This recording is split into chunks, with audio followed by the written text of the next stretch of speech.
101 Jahre. 42, ich glaube Februar bin ich da eingezogen worden. Sie sind ja dazu als Panzerfahrer dann ausgebildet geworden. Ja. Nachts Alarm, da wurden die Panzer wieder verladen. Da haben wir gedacht, jetzt geht's Richtung Russland. Nö, nach Italien. Und da waren die Rückzugsgefechte dann. Ne?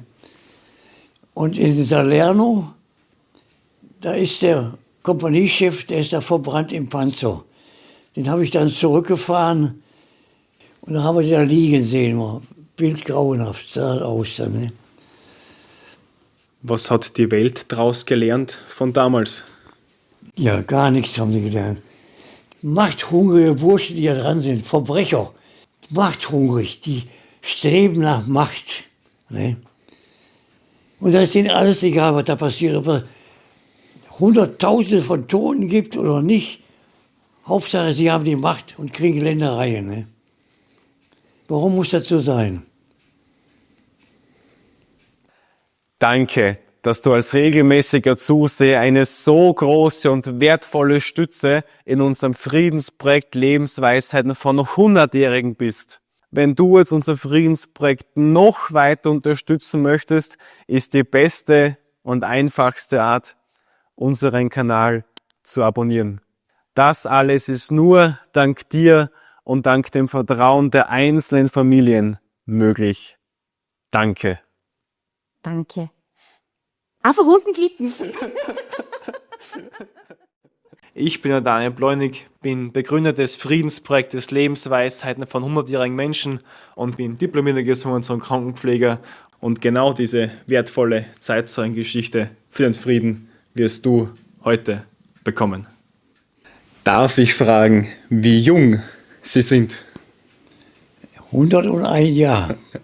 101. Ja.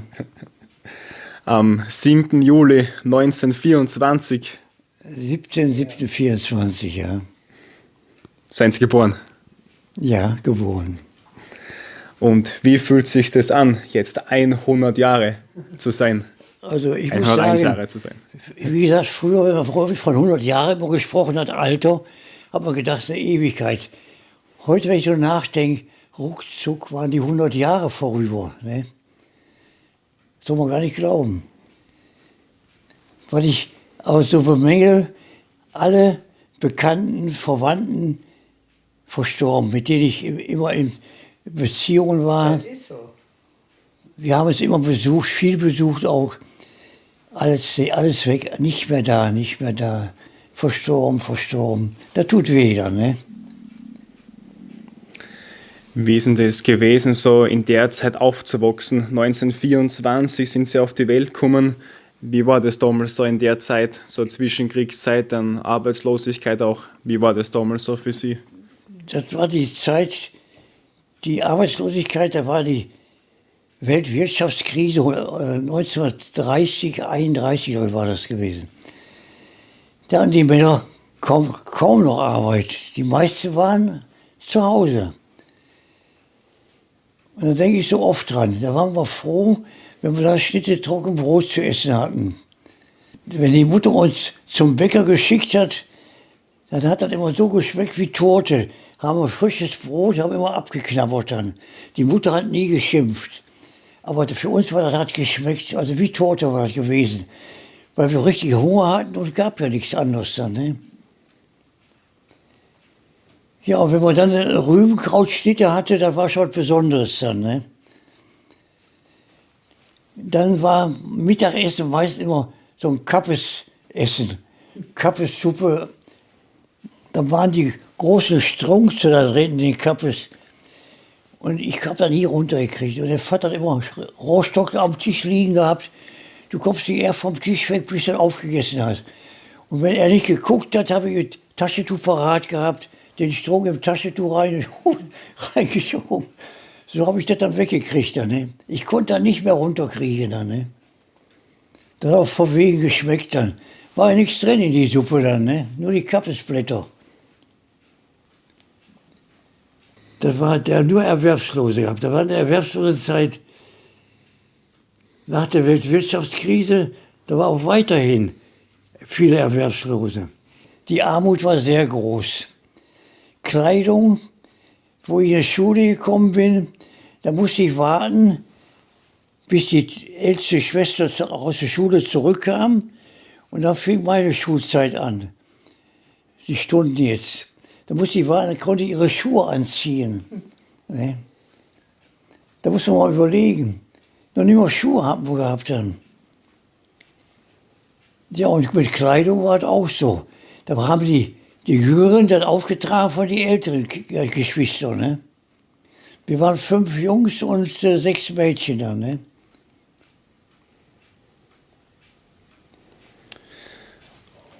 Ja, das war so eine Zeit. Und da haben sie aber dann auch schon dann die Frau damals kennengelernt, als Kind damals schon auch. Ja, wir sind jetzt zusammen in die Schule gegangen und immer Kindergarten war für uns tabu. Konnten die Eltern gar nicht bezahlen. Ne? Ich sage immer, wir haben im Kindergarten im Sandkasten gespielt, war auch so. Dann haben die Älteren, die haben uns so einen Sandkasten gebaut und da waren wir als Kleinkinder immer am Spielen da drin. Ne? Ja, und wo die Schulzeit anfing, sie waren beide evangelisch, glaubensmäßig und konnten immer zusammen zur Schule gehen, meine Frau und ich. Ja, so waren wir immer zusammen, das ganze Leben. Vom Sandkasten angefangen, bis wir geheiratet haben. Ne? Wie ist es dann zu der Zeit gewesen, wie dann so am 30. Jänner 1933 dann der Hitler an die Macht gekommen ist? Können Sie da noch dran erinnern, was dann so passiert ist? Das war 32, Heiligabend. Da hatten wir gar nichts gehabt. Keine Erdnuss, kein Apfel, gar nichts.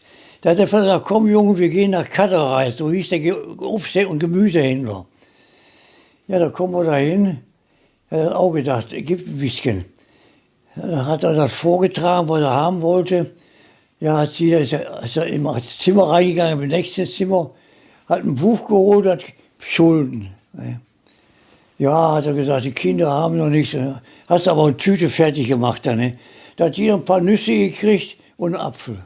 Waren wir auch mit zufrieden. 33, Hitler kommt an der Macht.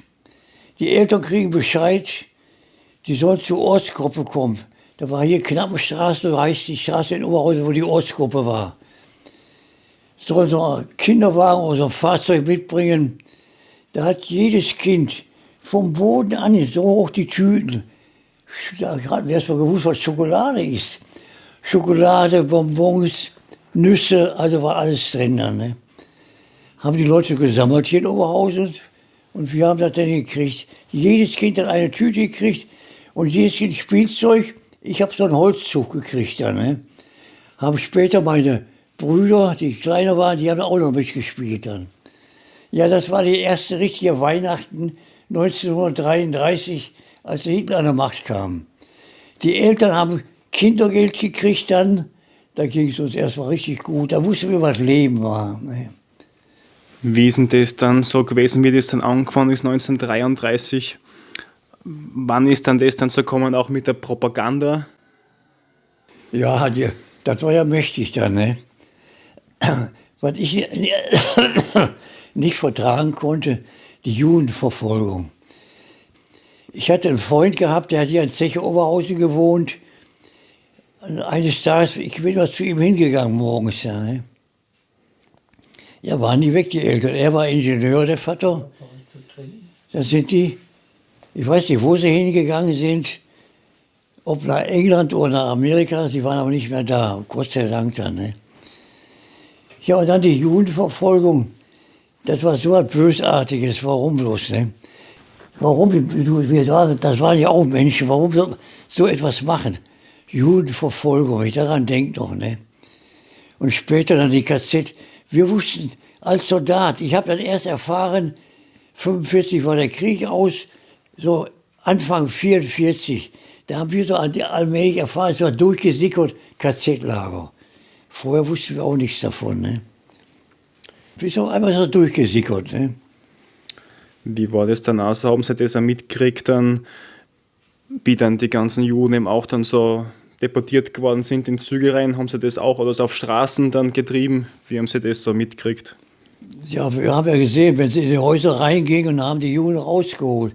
Und dann kam das Sternzeichen, was sie getragen haben, das gelbe Zeichen. Ne? Ja, das habe ich noch gut vor Augen. Ich weiß noch, wie das war.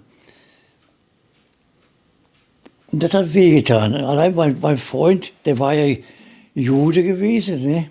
Die Eltern, er natürlich auch dann. Ne? Und es ist gut, dass die weg waren, sonst hätten sie die vielleicht auch noch eingesperrt dann. Ne? Sind dann geflüchtet, haben sie gesagt, nach England. Ich kann sein, dass sie nach England gegangen sind. Wie war das dann in der Hitlerjugend? Wann haben Sie dann noch in die Hitlerjugend müssen oder wie war das? Also ich war im Jungvolk gewesen, da war man in der Volksschule und später als Jugendlicher in der HJ. Einmal bin ich hingegangen, dann nicht mehr. Mir hat aber auch keiner aufgefordert, wie die immer tun und reden hier. Ah, die Jugend musste in der HJ, das stimmt gar nicht. Auch Nachbarskinder, die waren alle nicht, hier wo ich gewohnt habe, war keiner in der HJ drin. Ne? Mein Vater war im Reichsbanner gewesen. Das war von der SPD so eine Art Schutzgruppe. Haben Kuppel getragen, Schulterriemen, so eine helle Uniform haben die getragen. Da war mein Vater bei, also SPD-Mann.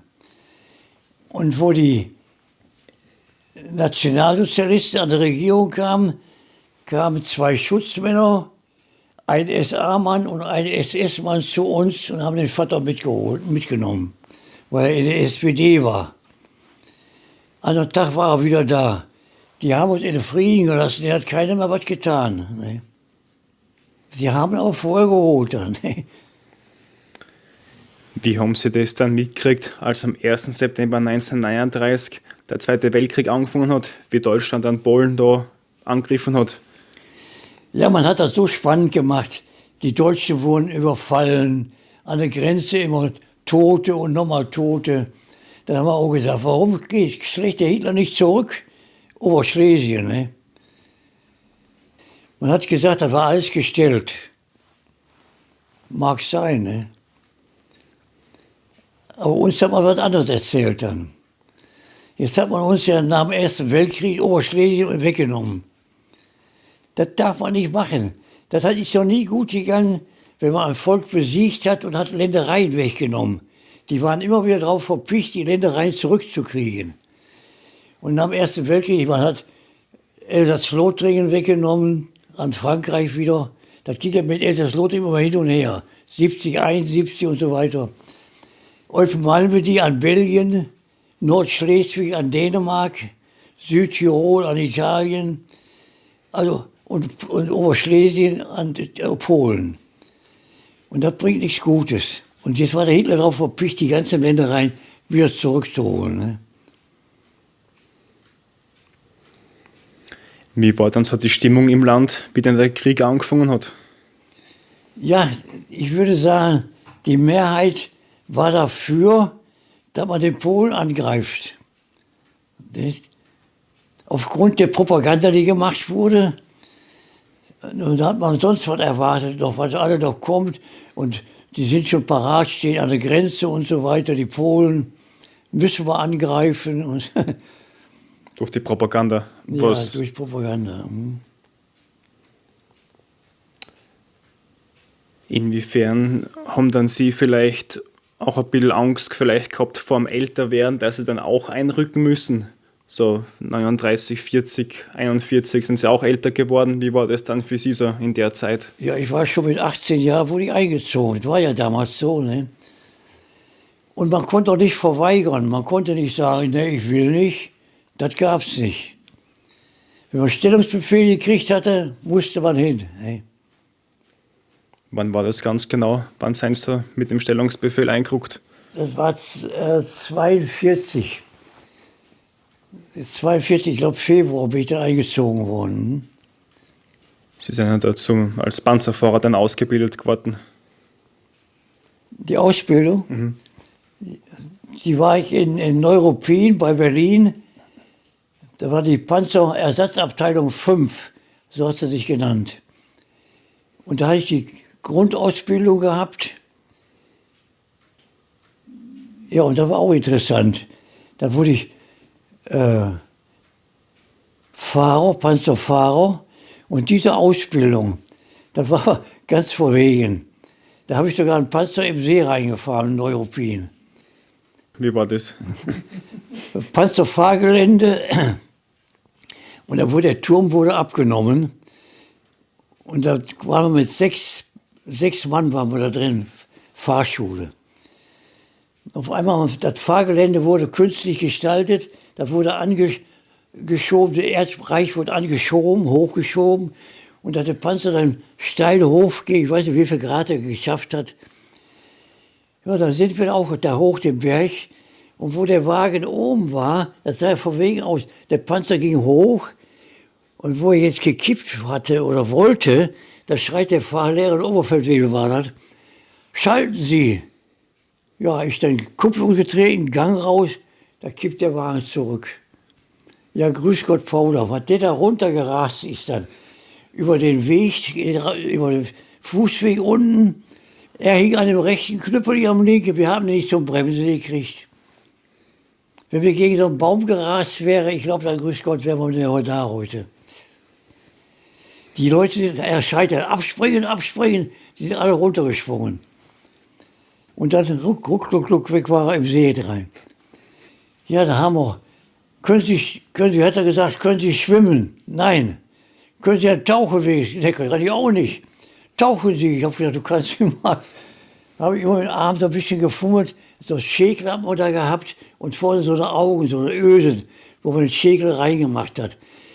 Da wurde per Funk der 80 Tonnen Zugmaschine bestellt und die hatte den Panzer im rechten Winkel rausgezogen. Da stand so eine dicke Eiche, da wurde eine Rolle drum gemacht und dann das Seil um die Rolle und dann hat er den im rechten Winkel raus.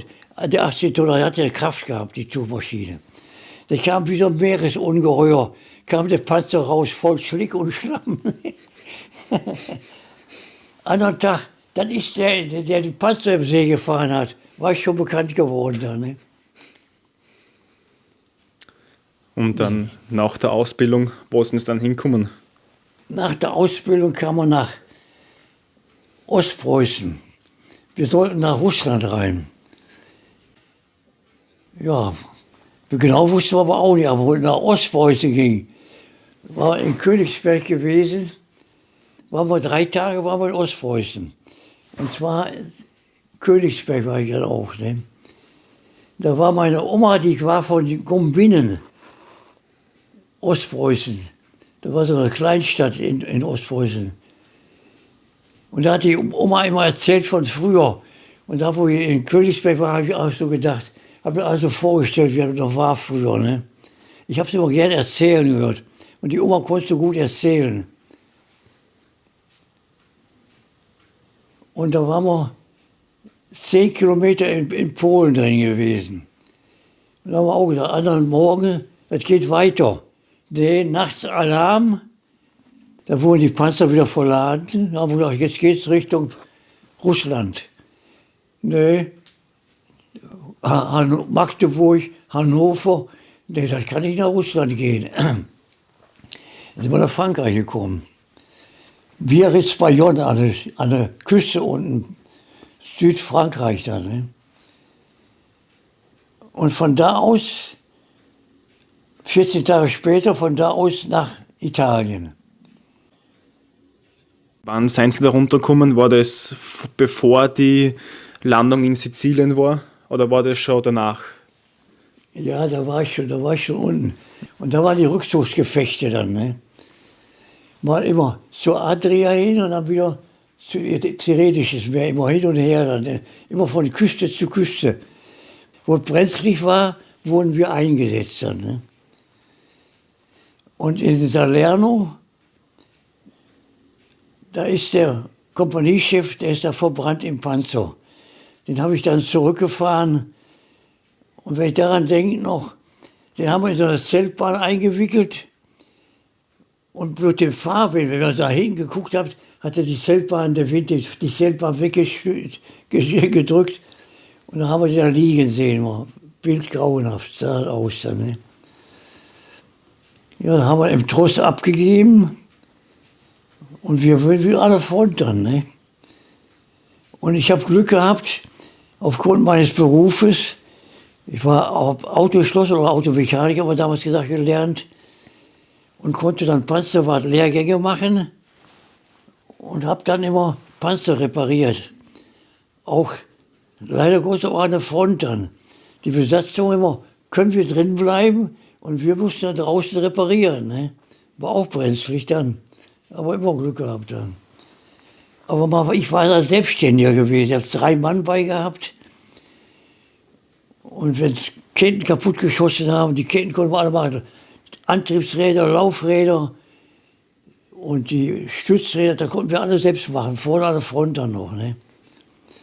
Wenn jetzt der Motor ausgefallen war, Kleinigkeiten konnten wir auch machen. Wenn er schwerwiegend war, musste der Wagen zurück dann. Ne? War das, bevor Sie nach Italien gekommen sind, wie Sie schon geheiratet haben? Oder war das in Italien, wie Sie dann die Kriegstrauung gehabt haben? Das war in Frankreich. Ich bin von Frankreich aus nach Oberhausen. Oberhausen habe ich geheiratet. Ne? 3 Tage haben Sie da Fronturlaub gekriegt. Ja, 3 Tage. 3 Tage. Weil 1943 im September haben die Italiener ja die Seiten dann gewechselt. Da waren wie sagt man da, die Heckenschützen da. Die haben uns, wir sind die Straße lang gegangen mit 4 oder 5 Mann. Einmal patsch, patsch, 2 Schüsse. Einer kriegte zum Glück im Arm geschossen. Also ich nicht, der Kollege da. Ne? Und dann haben wir den versorgt und haben angerufen. Wir haben immer einen Funker bei gehabt. Ne?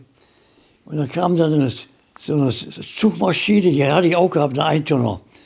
Die haben den eingeladen und dann wurde er zum Lazarett gebracht. Ich wusste aber nicht, was aus dem geworden ist. Wie hat es da unten mit dem Essen und Trinken ausgeschaut? Haben Sie da genügend zum Essen gehabt oder war oft Hunger auch im Spiel? Zu essen haben wir genug gehabt. Also gehungert habe ich als Soldat nicht. Und die Italiener wollten uns immer zu essen geben. Das hieß immer, ihr dürft nicht in die Häuser rein. Und die tun ja heute so, als ob wir in die Häuser rein sind und was weiß Gott getan. Frauen vergewaltigt und der hat Essen weggenommen und was nicht alles. Das stimmt alle gar nicht. Dann. Morgens Befehlsausgabe, nicht in die Häuser rein. Da war immer das erste morgens. Ne? Das ist vorgekommen, bestimmt sogar. Wie überall auf der Welt. Ne? Aber wenn sie den rausgekriegt haben, der wurde bestraft. Der wurde bestraft von der Kompanie aus dann. Ne? Inwiefern hat es damals so Meinungsfreiheit gegeben, dass man sich so äußern kann? Ja, wir mussten schon zurückhalten. Wir konnten nicht sagen, der Hitler ist ein Idiot oder der ist ein Bekloppt oder sonst was. Ne? Ja, da musste man vorsichtig sein. Ne? Aber man konnte doch schon ein bisschen sagen, es ist nicht so, dass man gar nicht den Mund aufmachen durfte. So war das gerade auch nicht dann. Ne?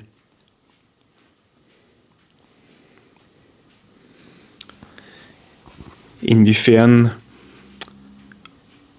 das stelle ich mir vielleicht eher schwer vor, wenn man so an der Front ist als Panzerfahrer und dann vielleicht links und rechts andere Panzer abgeschossen werden. So, und mit dem Kopf umzugehen, dass sie vielleicht der Nächste sein können. Wie sind Sie da mit der Angst umgegangen? Ich habe einmal als Fahrer einen Angriff mitgemacht und wir haben auch einen Schuss vorne drauf gekriegt, auf die verstärkten Platten. Aber da war wohl eine Sprenggranate. Hat wohl die Platte ein bisschen aufgerissen dann, ne? Aber ging nicht durch dann. Die Besatzung, wo ich bei war, die vorher zusammen waren, die haben 12 Panzer abgeschossen. Die haben um die Kanone, haben sie so Ringe gemalt immer.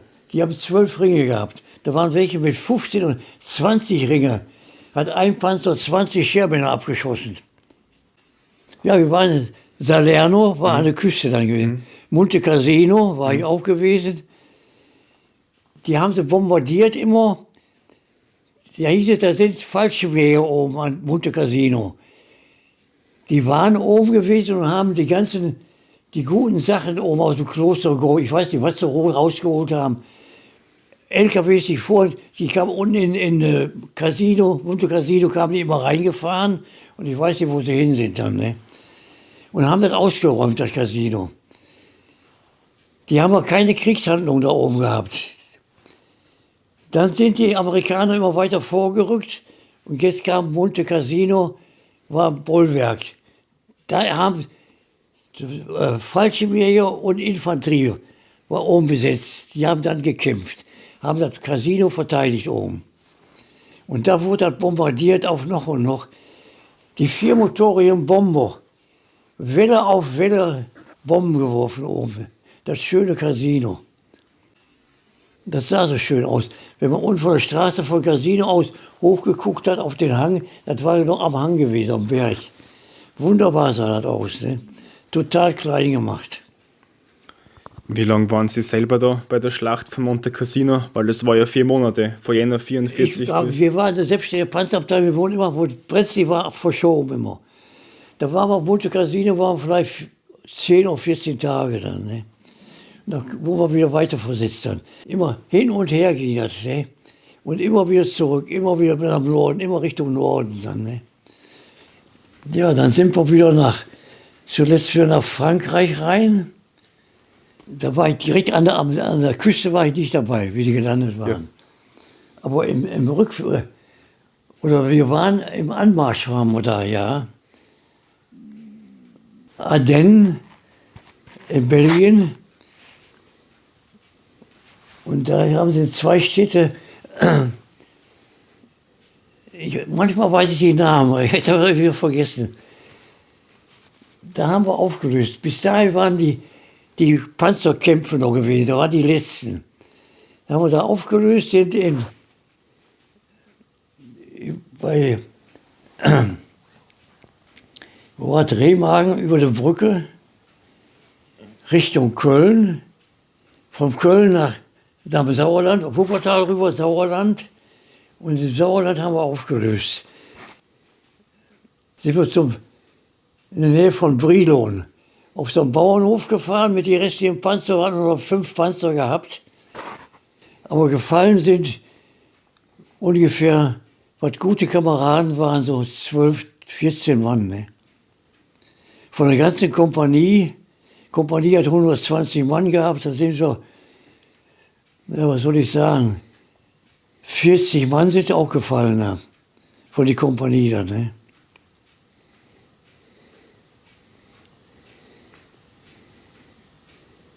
Ja, und wurde im Sauerland aufgelöst. Da waren wir mit 12 Mann noch von der Kompanie. Da sind wir da im Wald durch und dann in so einer Blockhütte. Die Tür war nicht abgeschlossen. Haben wir da übernachtet, 2 Nächte dann. Ne? Wir konnten uns auf der Straße nicht sehen lassen. Die Amerikaner, die waren überall, die Amerikaner. Dann haben wir uns da im Wald aufgehalten. Und später habe ich gehört, ein deutscher Pastor hätte gesagt, da muss aufhören, dass sich deutsche Soldaten noch in den Wald herumdrücken. Und der hat auch den Amerikanern Bescheid gesagt, in die Blockhütte werden deutsche Soldaten. Da sind die meisten Kollegen, die waren schon vorher weggegangen. Nach Osten, viele am Osten, die kamen von Berlin und Umgebung, aber auch hier am Westen auch viele. Ich war der Letzte. Dann habe ich vorher noch, abends bin ich noch in den Dorf reingegangen und habe mir eine Ziviljacke besorgt, dass ich die Panzerjacke nicht mehr tragen musste. Ne? Da war eine Frau am Putzen, abends habe ich an die Seite gedrückt, die hat geguckt dann. Ich dachte, du bist ja schon, ja, deutscher Soldat, ja, sag ich. Ja, wir dürfen keine deutschen Soldaten reinlassen, mein Gott, wenn die Amerikaner kommen. Ja, habe ich ihr dann erklärt schnell.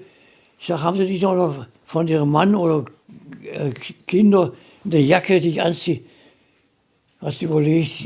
Ja, einen Moment, hast du mir so eine schöne Jacke gemacht. Die habe ich noch 5 Jahre getragen, die Jacke. Wunderbar noch. Ne? Ja, dann bin ich wieder zurück in die Blockhütte und wie gesagt, morgens kamen die Amerikaner dann. Ne? Waren 13 oder 14 Amerikaner und haben mich gefangen genommen. Oder 12 waren das, ich kann ja auch nicht genau sagen. Dann habe ich bloß noch gehört, Hands up, Hands up. Und da war auch Krieg aus. Ne?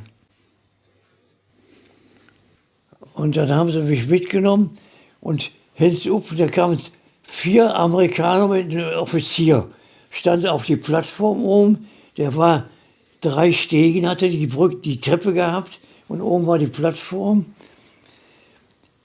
Und dann habe ich die Tür war zweiteilig, Oberteil aufgemacht, stand ich sofort in der Tür, Hände hoch. Da kamen 2 Amerikaner vor und habe ich an die Arme geschnappt, die Jacke aufgerissen, abgetastet. Kamerad, Kamerad. Ich sage, nichts, Kamerad. Sofort reingeschossen. Und zum Glück war noch keine mehr drin. Wenn jetzt welche drin gewesen wären, was hätten die gemacht? Und die haben vorher auch reingeschossen. Solche Balken, da sind die Geschosse durchgegangen. Und ich war noch alleine drin dann. Ne? Da haben sie mich mitgenommen nach Brilon rein. Und dann habe ich noch Erkennungszeichen, das habe ich noch umgehabt. Da hat ein Amerikaner gesagt, gib mir gezeigt auf das Nummernschild, ich sollte ihm das geben. Dann, ich habe mal gesagt, das ist nicht hier, Nummernschild, Erkennungsmarke, die Erkennungsmarke. Ja, habe ich gesagt, hier könnt ihr haben. Na, Amerika, sagt er, Amerika, zeigen, gut. Ja, war das weg, ne? Und dann im Brido abgeladen, ein Amerikaner, stabil, der blieb bei mir. Das war wohl ein Schulgebäude gewesen, da war die Kommandantur drin dann. Da ging hier so ein Hof und hier rechts auch so ein Hof. Und der eine Amerikaner, der bei mir bleiben sollte, kamen 3 deutsche Mädchen an, er sofort hin zu denen und hat sich unterhalten da auf der Kreuzung. Ich die Hände hin am Rücken und bin auf dem Schulhof, da wieder raus, alles in Ordnung, und der war immer voll dabei. Dann bin ich nochmal zurück, jetzt aber ab. Da war ich der 3. Haus, rechts dann. Da war auch wieder eine Frau, die am Putzen, die war da, die hat vorher mit einer Frau gesprochen, die ging weg, war die alleine auch noch im Treppenhaus drin. Dann habe ich die auch an der Seite gedrückt. Die hat dasselbe zu mir gesagt, wir dürfen keine deutschen Soldaten rein. Ich sage, nur einen Moment dann. Obwohl, auch so eine Stunde habe ich bestimmt, drin habe ich unterhalten mit ihr. Ne? Ja, von da aus kam keiner. Avanti, langsam immer Richtung Oberhausen. Mal gefahren, mal wieder gelaufen. Und bin gut Oberhausen angekommen. Da waren die Schwiegereltern gewesen. Und ja, Die Töchter. die Töchter Anneliese ist doch, die ist in Berlin. Ja, Weil 1941 ist ja die erste Tochter auch schon auf die Welt gekommen, als Kontext. ja. Dann habe ich so allmählich in 8 Tagen fertig gemacht und bin von Oberhausen nach Berlin. Und Zu Fuß auch, oder ne, auch immer meiste gefahren mit dem Zug dann. Ne? haben Sie da irgendeinen Ausweis gehabt oder was wäre da gewesen, wenn Sie da erwischt werden? Ich habe das Soldbuch hatte ich noch gehabt. Ne? Ja, ich musste immer bei haben noch. Ne? Aber dann sind Sie nach Berlin gekommen. Dann bin ich nach Berlin. An der Grenze Helmstedt wurde ich auch noch mal kontrolliert.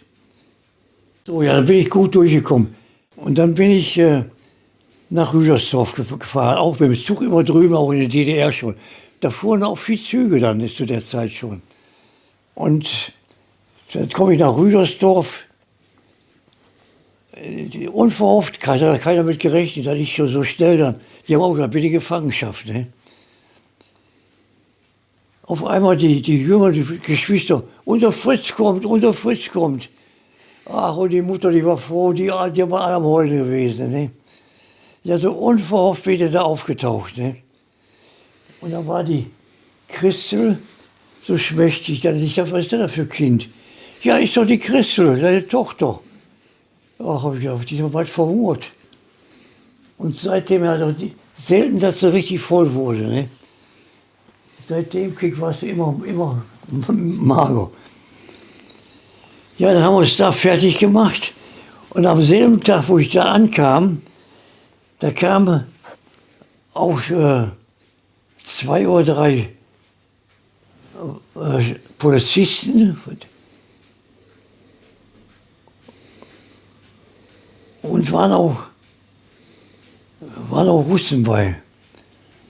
Ich meinte, da wären noch 2 Russen bei gewesen. Ja, wo ich herkomme, wo ich Soldat war, wollten sie jetzt unbedingt wissen, hauptsächlich die Russen auch. Ja, Italien, gegen Amerikaner gekämpft. Ja, das war schon gut. Wie ich hätte gesagt, ich war in Russland gewesen. Ja, und dann, was ich dann vorhätte, ja, so, ich wollte jetzt Arbeit suchen. Ja, ich sollte dann morgens früh auf jeden Fall zum Rathaus sollte ich dann kommen und dann würden sie mir Arbeit vermitteln. Ja, habe ich gesagt, wartet ihr noch lange? Ja, vorher habe ich schon so ein Wägelchen gebaut, da habe ich ja vorher schon alles gemacht, bevor die dann kamen. Dann sind wir dann morgens ganz früh, 2 Koffer hatten wir gehabt, 2 Kinder und das Wägelchen, was ich gebaut hatte. So sind wir erstmal Richtung Berlin und von da aus dann Richtung Helmstedt und dann Oberhausen. Und vor Helmstedt habe ich auch einen Fallschirmjäger kennengelernt, einen Mordsbrecher, die waren alle stabile Burschen gewesen, die Fallschirmjäger. Hat er gefragt, wo ich hin wollte? Ja, ich wollte nach Oberhausen. Ja, er wollte nach Duisburg. Dann haben wir uns so unterhalten. Dann sagte er, pass mal auf, die Russen, die kommen immer so auch ganz plötzlich aus dem Wald raus, wie ich gehört habe. Immer mit 2 Mann. Wenn das so ist, dass 2 Russen kommen, denk immer dran, nimm du den rechten, ich den linken. Sagt er, behalte, was ich gesagt habe. Ja, ich den rechten, er den linken. Und tatsächlich kommen wirklich Russen aus dem Wald raus. Steu. Ja, Steu ist halt. Wo wir hin wollten. Ja, haben wir gezeigt, hier Helmstedt. Ne? Ja, was in die Koffer drin ist. Ja, nicht viel. Ja, aufmachen. Haben wir aufgemacht, war nicht viel drin. Aber die Frau, die hatte Stoffe drin gehabt, damit wollte sie für die Kinder Kleider nähen. Ne? Haben sie es verdammt weggenommen. Den Stoff haben die Russen mitgenommen. Ja, und dann den Koffer wieder zumachen, Avanti. Konnten wir gehen. Haben uns dumm angeguckt und sind dann los, Richtung Helmstedt, 7 Kilometer im Wald durch. Hat uns keiner mehr was getan. Ja, und dann sind wir beide, der ist ja auch Duisburg, Oberhausen, war in die gleiche Richtung, sind wir uns zusammen gefahren dann. Ja, in der Oberhausen angekommen, und die Eltern, die Schwiegereltern haben uns ein Zimmer sofort gegeben, da war schon mal viel wert. Ne? Hatten wir gleich ein Zimmer gehabt, da konnten wir mit den 2 Kindern übernachten immer. Dann 2 Betten reingestellt und dann bin ich dann 4 oder 5 Tage später, habe ich bei der HOAG gemeldet, beim Hüttenwerk Oberhausen. Ne?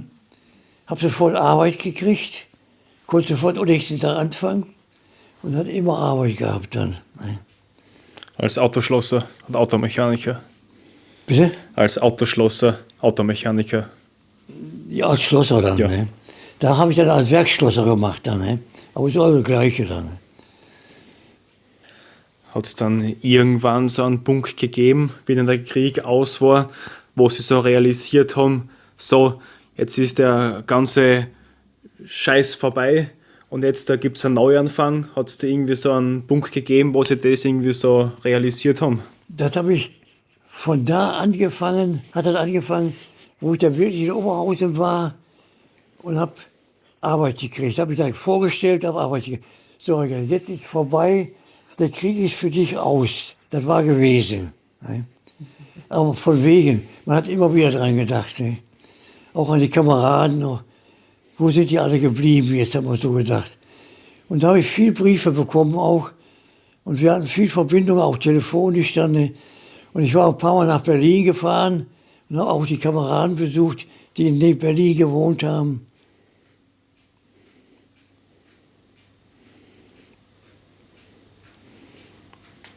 Weil sie waren ja so jung damals. Ich bin jetzt 26 und sie waren damals eben 18 Jahre, wie sie eingerückt sind und mit 21 war der Krieg aus. War 21, da wo der Krieg aus war dann, ja.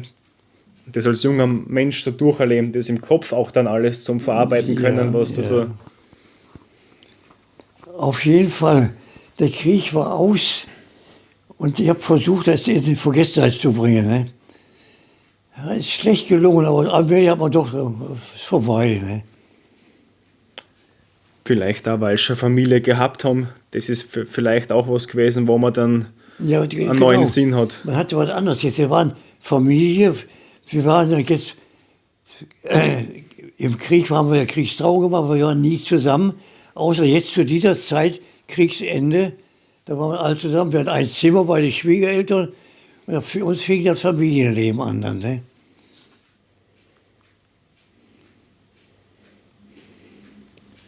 Ja, da war ich dankbar gewesen, dass wir das Zimmer gekriegt hatten. Da war ja alles zusammengebombt dann. Es war alles kaputt in Oberhausen. Ne? Zerstört durch die Bomben, wie viele andere Städte. Hauptsächlich die Hütte Oberhausen, die wollten sie immer treffen. Die haben sie nicht getroffen. Aber die rundherum, die Häuser, die Wohnhäuser, die haben sie getroffen dann. Und wo ich zurückkam und bin hier Friedrich-Karl-Straße lang gegangen, das ist Stadtmitte, ist das. Frauen, Kinder umarmen. Und da war sie ein Kind auf dem Arm und mit der anderen Hand war sie Steine am Aufsetzen. Da war eine Frau, die hat die Steine ein bisschen abgekloppt und hat immer die gegeben und die hat die auch weiter angenommen und hat die aufgestapelt. Kind auf dem Arm, mit einer Hand hat sie gestapelt. Schubkarre, die eine hat Schippe, den Dreck in die Schubkarre rein und weggefahren. Kinderwagen stand da hinten in der Ecke. Spricht keiner mehr von heute, was die Frauen geleistet haben. Ne? Und warum spricht man da nicht mehr von? Auch heute noch. Ne? Und mit der Frau waren es dann 76 Jahre lang geheiratet. 76 Jahre. So die Kronjuwelenhochzeit mit 75, also 75 Jahre. Ja. Also, wie haben sie das gemacht, dass sie so lange verheiratet geblieben sind? Haben sie irgendein Rezept, wir haben immer eine gute Ehe gehabt. Also streiten, wir haben ja sicher ein bisschen, ich sag mal so Brummschnut gemacht, ja. Ne? Aber es war nach einer Stunde, 2 Stunden war es wieder vorbei. Nicht so wie heute wegen Kleinigkeiten. Ach Gott, da gucken sie sich bald nicht mehr an dann. Ne? Ja, ich konnte es sowieso nicht. Ich habe immer gesagt, komm, ist wieder gut, lass in Ordnung. War auch wieder. Wir waren uns immer wieder einig. Und ausschimpfen, diese Worte, die man heute so braucht, das gab es gar nicht. Bist du doof? Wenn ich das Wort schon immer höre.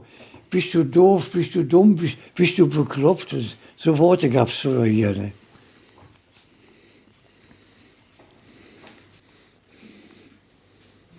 So wie ich es gesagt habe, die Frau haben sie schon im Sandkasten eigentlich schon gespielt und das ganze Leben eher weniger bei uns. Waren wir immer zusammen gewesen. Schulzeit zusammen gewesen.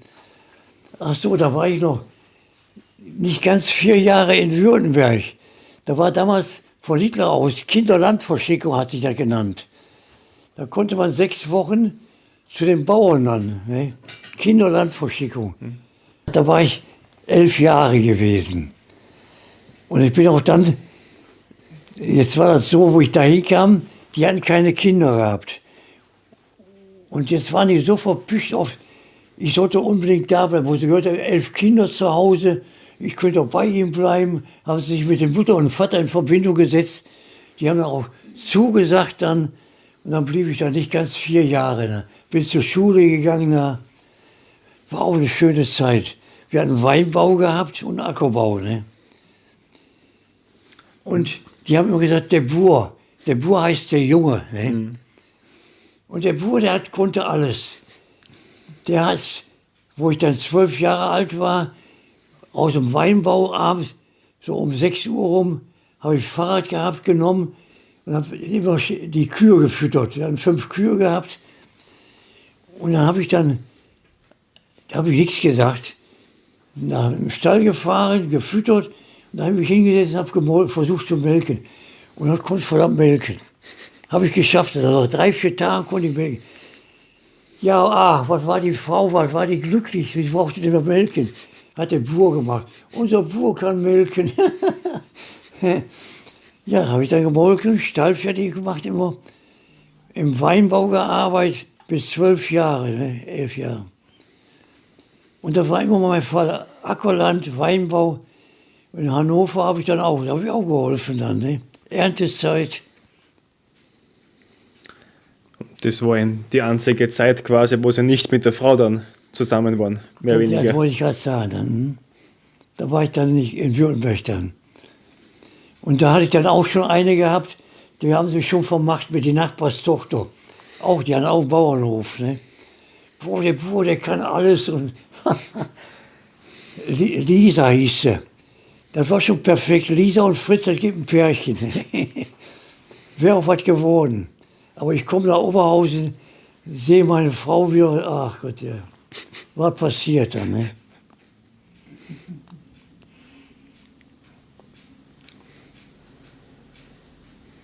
Ja, das war so die Zeit dann. Ja, und später dann, das ist, bis 55 war eine schlechte Zeit. Aber dann wurde immer besser. Ich habe dann gut verdient. Es gab wieder Lebensmittel. Anfangs 45, 46, alles auf Lebensmittelkarten noch. Und die standen mit Schlange, die Leute, wenn wir dran waren. Oft, nicht immer, aber oft, wenn wir dran waren, der Laden war leer. Also den nächsten Laden aufsuchen, da war auch nicht mehr viel drin. Also praktisch kriegt man auch auf Lebensmittelkarten nichts mehr. Da war eine schlimme Zeit dann. Und ab 55, dann hat sich das ein bisschen gebessert dann. Die Geschäfte waren wieder voll dann. Und da war viel Leben so richtig anderen. Und mittlerweile haben sie sogar schon einen Urenkel. Ja, ja. Der wollte auch über sich sagen, der Marvin, ne? Der wollte dir erzählen, ne? Zuerst hat er mir das erzählt. Hat er dir erzählt dann? Also, wie gesagt, ich bin sehr dankbar, dass Sie uns da eben im Rahmen von unserem Friedensprojekt das eben erzählen, weil so wie Sie das jetzt gerade angesprochen haben, was Sie da alles miterleben mussten, das kann sich heute fast keiner mehr vorstellen. Ja. So, und wenn man jetzt wieder das verfolgt, die aktuellen Geschehnisse, wie geht es Ihnen so dabei, wenn Sie das dann so verfolgen, wie das jetzt vielleicht wieder irgendwie so sich irgendwie anfängt? Also, ich wundere mich ja nur darüber, dass die Jugend gar nicht mehr so von spricht und man fragt, wie war das früher und wie hat das ausgesehen, was ist da passiert? Wenn ich doch denke an die viermotorigen Bomber, ich sehe sie immer noch fliegen, 40, 45, 50 Bomber, wenn man das sieht am Himmel, Geschwader auf Geschwader. Und wenn die Schächte aufgemacht haben und die Bomben fielen, dann, ach Gott, dann hat man sich Gedanken gemacht, wo die jetzt hinfallen, wie viele Tote jetzt. Ne? Ja, spricht keiner mehr von. Was können wir da so machen, dass wir das irgendwie verhindern, dass das nochmal so anfängt? Ja, ist ganz einfach. Verhandlungen. Man kann sich am Tisch setzen und drüber reden. Warum tut man das nicht? Aber das sind so machthungrige Burschen, die da dran sind, Verbrecher. Machthungrig, die streben nach Macht. Ne? Und das ist ihnen alles egal, was da passiert. Ob es Hunderttausende von Toten gibt oder nicht. Hauptsache, sie haben die Macht und kriegen Ländereien. Ne? Warum muss das so sein? Man kann es auch vertragen, sind doch alles Menschen. Wenn ich manche höre, die nach Russland gefahren sind, Urlaub gemacht haben, die Russen sind wunderbare Menschen. Die konnten sich auch aussprechen mit den Russen, war alles möglich. Nee, da gibt es so ein paar Tüten, die wollen die Macht haben und die inszenieren das alles so. Ne? Also ich würde immer sagen, wenn ich noch einen Sohn hätte und hätte das Alter, Und der müsste jetzt zum Militär, da würde ich darauf hinarbeiten, dass er nicht zum Militär geht. Was hat die Welt daraus gelernt von damals? Nichts, gar nichts. Ja, gar nichts haben sie gelernt. Die haben den Ersten Weltkrieg nicht verdauen können, die haben wieder versucht, den Zweiten. Aber es kam nur dadurch, wie ich schon erwähnt habe, es darf kein Land Ländereien genommen werden. Das kann nie gut gehen. Die wollen die Länder immer wieder zurückhaben. Hat die Zeit, die Weltgeschichte, hat das immer wieder bewiesen. Die wollen immer wieder ihr Land zurückhaben. Das wäre das schön, wenn wir uns alle vertragen würden. Ne? Auch die Nachbarn. Wir vertragen uns doch. Früher, die Nachbarn, das war eine ärmliche Zeit, sage ich immer. Die hatten alle nichts gehabt. Wenn der eine was hatte, der hat auch was mitgegeben. Vor allem die Kinder. Eigene Kinder, 2, 3 Kinder, auch noch mehr, haben Brotschnitte gekriegt. Die anderen standen aber haben geguckt. Die brauchten nicht lange gucken, sie haben auch eine Schnitte gekriegt. Grundsätzlich, so war das früher gewesen. Wo ich da gewohnt habe, da waren kinderreiche Familien. 5 Kinder, 6 Kinder, wir waren 11 Kinder. Und viele Familien haben da gewohnt. Ne? Und das fand ich so schön, dass die Familien sich alle einig waren. Das wurde heute mal ein bisschen gezankt, wegen die Kinder auch wiederum. Anderen Tag war wieder gut. Die haben sich vertragen wir, die Familien. Ne? Das war schön dabei. Also das Gemeinsame war damals schon viel mehr im Vordergrund als heute. Und einer hat den anderen geholfen, einer hat dem anderen gegeben, wenn er was hatte. Das ist heute ein bisschen weniger geworden. Ne? Obwohl damals viel weniger da war. Ja, bedeutend viel. Ich sag ja, war eine erbliche Zeit. Ne? Was ist wichtig im Leben? Wichtig, Ja, was ist wichtig im Leben? ja, wenn man das so sieht als Familie, dass der Vater oder der Mann Arbeit hat, dass die Familie Geld verdient oder Geld hat. Das war früher so, der Mann hat gearbeitet, hat das Geld nach Hause gebracht, die Frau hat die Kinder erzogen und war für den Hausstand zuständig. Heute ist es aber so, da muss die Frau für beides zuständig sein. Sie muss Geld verdienen und muss im Haushalt auch mitwirken. Aber es ist auch so, dass viele Männer auch mitwirken im Haushalt. Ne? Es gibt auch viele, die das nicht machen. Die meinen so wie früher, nur Geld verdienen und sonst nichts dann. Ne? Also das Gemeinsame ist wichtig. Das Gemeinsame, ja. Das Familienleben. Ne? Haben Sie irgendwas Bestimmtes gemacht, das jetzt 101 Jahre geworden sein? Irgend so ein Rezept, das den Zuschauern mitgeben können? Ich habe schon mal überlegt, was hast du besonders geleistet? Ich habe immer gearbeitet. Ich habe nach dem Krieg, wann war das, 1960 rum, 1960, habe ich in Heiligenhaus einen Bauer kennengelernt, der war später ein guter Freund zu mir. Und da habe ich immer geholfen auf dem Bauernhof. Ich habe immer gearbeitet, Erntezeit, Urlaub genommen, andere sind nach sonst wohin gefahren und ich bin auf dem Bauernhof und habe gearbeitet in meiner Urlaubszeit. Ich habe da nie bereut. Ich habe das so gerne gemacht. Trecker gefahren, dann gegabelt, später haben wir Frontlader gehabt, haben wir mit aufgeladen. Das war so interessant gewesen. Also Sie haben immer irgendwas gemacht, irgendeine Aufgabe, Immer, also da habe ich gedacht, ob das daran liegt, dass ich immer Arbeit hatte. Ich habe auch Möbel gebastelt, ne, habe ich auch gemacht. Trotzdem ich Schlosser war. Ne. haben Sie geraucht oder Alkohol getrunken? Ich habe geraucht, habe ich ungefähr 10 Jahre. Ich habe als Krieg, als Soldat, als ich erst beim Einsatz kam, haben wir mit 2 Mann jeder eine Schachtel Zigaretten gekriegt, 20 Zigaretten, jeder. Und 2 Mann eine Flasche Steineger Schnaps. Dann haben wir, bevor wir im Einsatz kamen, Pünktchen und Zigaretten. Da waren wir so tapfer. Wir hätten den Feind sofort angegriffen. Ne? So tapfer waren wir. Ja, da habe ich angefangen, Alkohol zu trinken, ne? Und zu rauchen. 10 Jahre geraucht, vorbei, nichts mehr gemacht. Und Alkohol habe ich dann vielleicht noch 3, 4 Jahre, aber Schnaps habe ich weniger getrunken, wohl immer Flasche Bier dann. Ne? Und das habe ich dann ganz sein gelassen. Ab und zu, wenn ich mal eingeladen bin zum Geburtstag, trinke ich auch schon mal Flasche Bier leer. Aber sonst direkt immer eine Flasche, 2 Flaschen, da mache ich dann doch nicht mehr. Ne? Wie haben Sie das geschafft zum Aufhören mit dem Rauchen? Ich weiß das ganz genau. Ich habe nach dem Mittagessen immer gerne geraucht.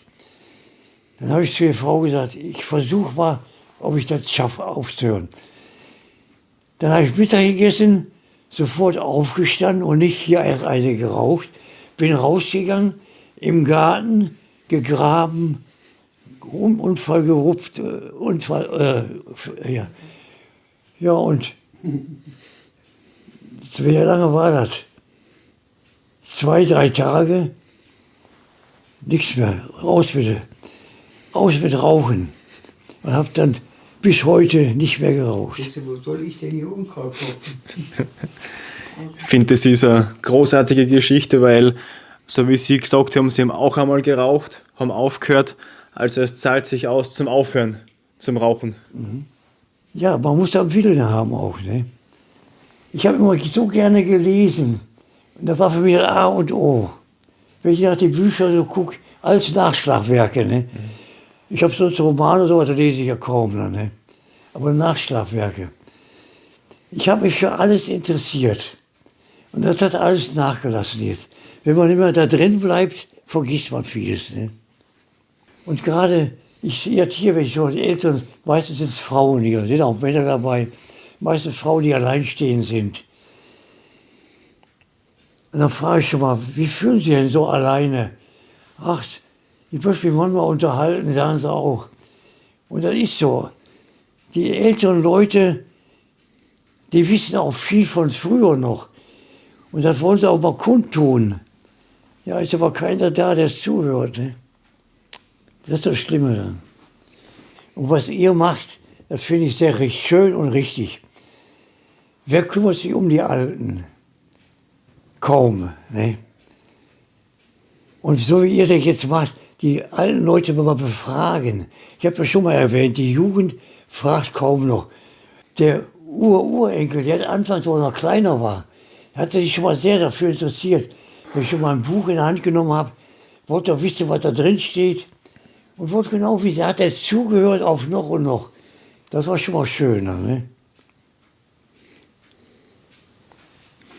Also, was ihr so macht, das ist, ich finde das einmalig. Die alten Leute werden bestimmt gesagt haben, das ist schön, dass wir auch mal gehört werden. Ne? Ist nur möglich, wenn die Familie das mit unterstützt. Deswegen funktioniert das ja. Aber man muss auch eine Kraft für haben. Das ist nicht so einfach. Jetzt zum Beispiel die Fahrzeiten, die Tage, die hier vergehen. Das ist nicht so einfach. Was ist der Sinn im Leben?